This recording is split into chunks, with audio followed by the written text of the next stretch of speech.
Hello, আমি তিয়াশা। আমার নতুন ব্লগে আপনাদের সকলকে স্বাগত। এই যে সকালবেলা দিদি, মামুনি, মা সকল মিলে চা খেয়ে নিচ্ছিল। আর এই যে পিছনে দেখুন সোনাই, ওর তো খেলারও শেষ হয় না, দুষ্টুমিরও শেষ হয় না।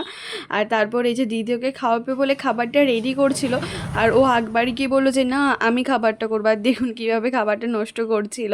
আর তারপরে যে স্নান করে আমি ফ্রেশ হয়ে নিয়েছিলাম। আর এই যে তারপরে খিদে পেয়ে গেছিলো। আজ দুপুরে মেনুতে ছিল ভাত, ইলিশ মাছ, আর ওটা ইলিশ মাছের তেলটা আমি ভাতে দিয়েছিলাম, আলু পটল চিংড়ি মাছ দিয়ে তরকারি। আর আমি যেহেতু ইলিশ মাছটা খাই না বলে ওটা আমি কাতলা মাছ নিয়েছিলাম। আর এই যে আম ছিল। আর এই যে এখানে দিদি আর মা মিলে খেয়ে নিচ্ছিল, আর মামুনি মেশোর খাওয়া হয়ে গেছিলো আগে। আর বিকালে যে মাই পেয়ারা মাখাটা খেয়েছিল, আর পেয়ারা মাখাটা খেতে না খুবই টেস্টি ছিল। আমার তো বেশ ভালোই লাগছিলো পেয়ারা মাখাটা খেতে।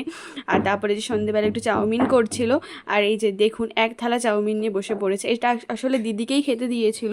ও বললো না আমি বড় থালাটাই খাবো, দিদিকে যে ছোট থালায় চাউমিনটা খেতে দিয়েছে। তারপর ওর সাথে একটু খেলছিলাম। তো চলুন ভিডিওটা আজকে এখানেই শেষ করছি। যদি ভিডিওটা ভালো লাগে লাইক কমেন্ট সাবস্ক্রাইব করে দিয়ে পাশে থাকবেন। তো বাই।